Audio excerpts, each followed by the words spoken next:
Hey guys, welcome back to another video. It is me, the Mysterious Cameraman, and today I'm going to be talking about The Flash Season 3, if it's still good. So, quickly, before I get into it, two things. First, if I sound sick, that's because I am sick.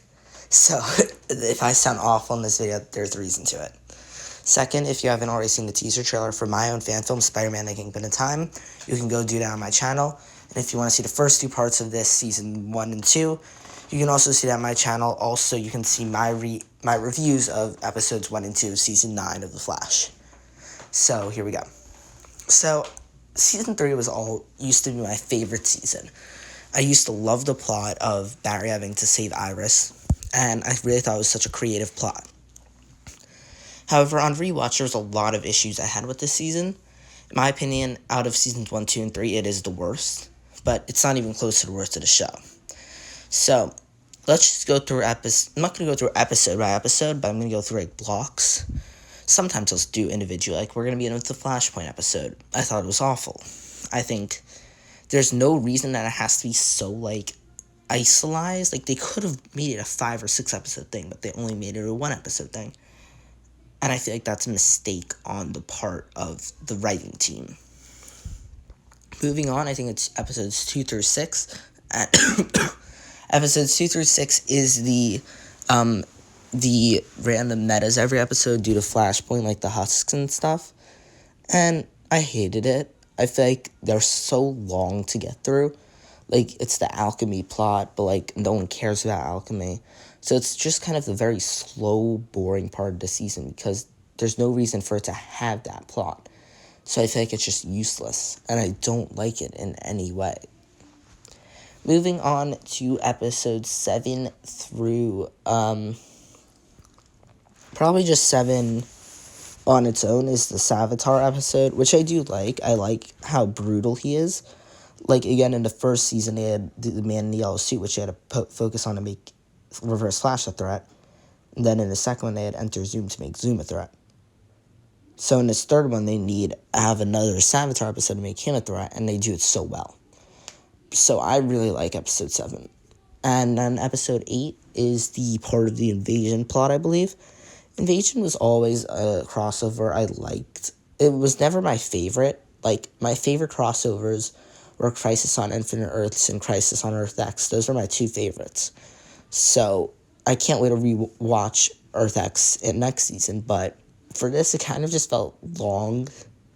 There's a lot of unnecessary stuff with this alien fight, and I don't know, it just felt kind of useless at times.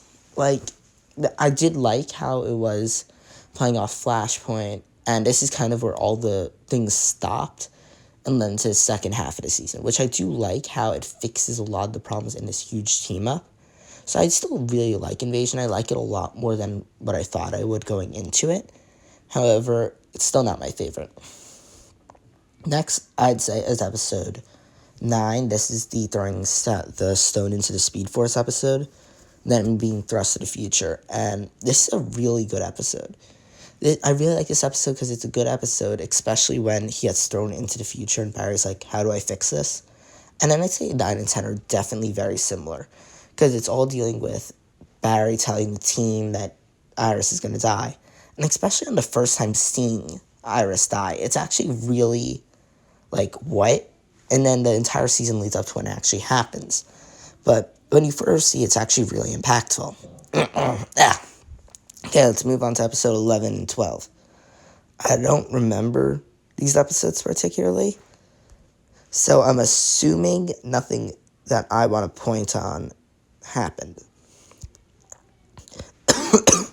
Okay, sorry. Now on to episode 13 and 14. These are 2 episodes I definitely remember. This is the Gorilla Grodd 2-parter. In The Flash, they always have their crossover episode 8, and then they have episodes 13 and 14 be their, weird inter-crossover, their 2-parter. In Season 2, they had Earth 2. Season 3, they had Gorillas. And Season 4, I do think they have something, and I'm just not remembering it.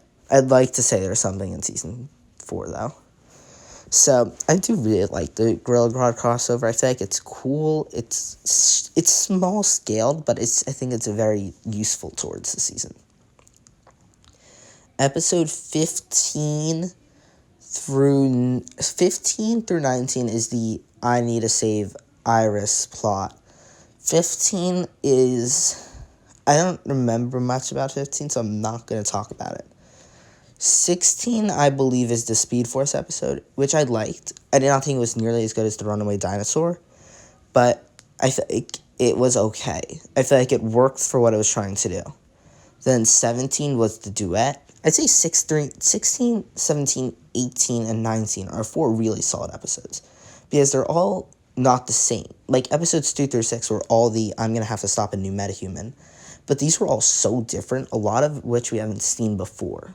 So I really like that about 16, 17, 18, and 19. And even if some of them have issues, the episodes as a whole are really creative. Like, 16 is the Speed Force plot. It's a really nice plot for a season.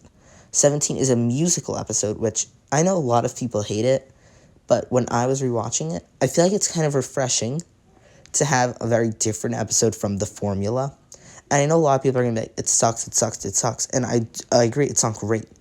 But in a show where almost every episode follows a strict formula, this episode's so different that, even coming off of 16, which is a bit different, this is such a different thing for the show that's, like, really refreshing. And then 18 is Abracadabra, which is one of my favorite meta villains. I like how, 11, that's Dead or Alive. Completely forgot about that.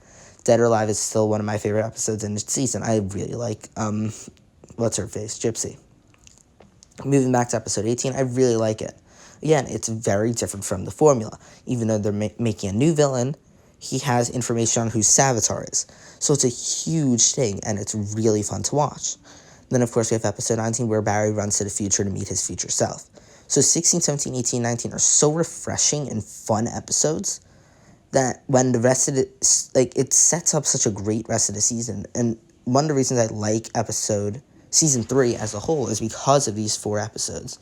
And I'd say from episode 16 to the end of the season, I think I liked every single episode, besides 2, which is really saying something, especially with the fact that this is what makes the season stand out. Like, if you look at the Zoom plot, it was all just stopping Zoom, but nothing interesting really happened.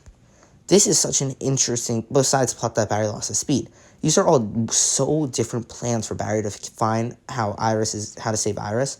It's really fun to watch. Moving on to episode 20, one of my favorite episodes, I Know Who You Are. It sets up that Barry finds out in that episode, and the episode is kind of slow until they get to that point. So I like Dead or Alive a lot. Not Dead or Alive. I do like Dead or Alive a lot. I don't remember I Know Who You Are. Cause and Effect is probably one of my least favorite episodes of the season. It's like the filler episode 21. Both seasons have it. Like, not Runaway Dinosaur, it wasn't really, but, like, it just felt so filler. 22 is the best episode of the season by far. It is one of the best episodes in the show, which is why we're going to talk about it at the end. Finally, we have episode 23, the finale, which kind of was okay. It was kind of boring. Episode 22, Infantino Street. In my opinion, is one of the top 5 best episodes of the show. It is such a great opening. Then the middle of the episode's a bit slow, but you can feel the tensions, even with, like, recruiting Snort and stuff. You feel the tension of it. Snort's so fun to be around that when it gets to that final point, where even though the last 7 minutes episode are the good part, it's so good to see them finally stand off, this moment that the entire season's building up to. When it finally happens and Iris actually dies, it's such a great thing. With musical cues and things like that, it really is amazing. So let's quickly talk about it as a whole. I really liked all the characters in it. I'm not going to go specifically into all of them because this video is kind of long. I liked all the characters. I really liked HR, not my favorite Wells, but I liked a lot of the characters in this season. I feel like all of them were necessary to the plot. So besides that, I'm not really going to touch upon everything so specifically because I feel like the episodes are the most important part. But, like, of course, I liked Wally, I liked Flash, I liked Iris, like, it's the basic. So besides that, thank you so much for watching this video. See you guys in season 4. Bye, guys.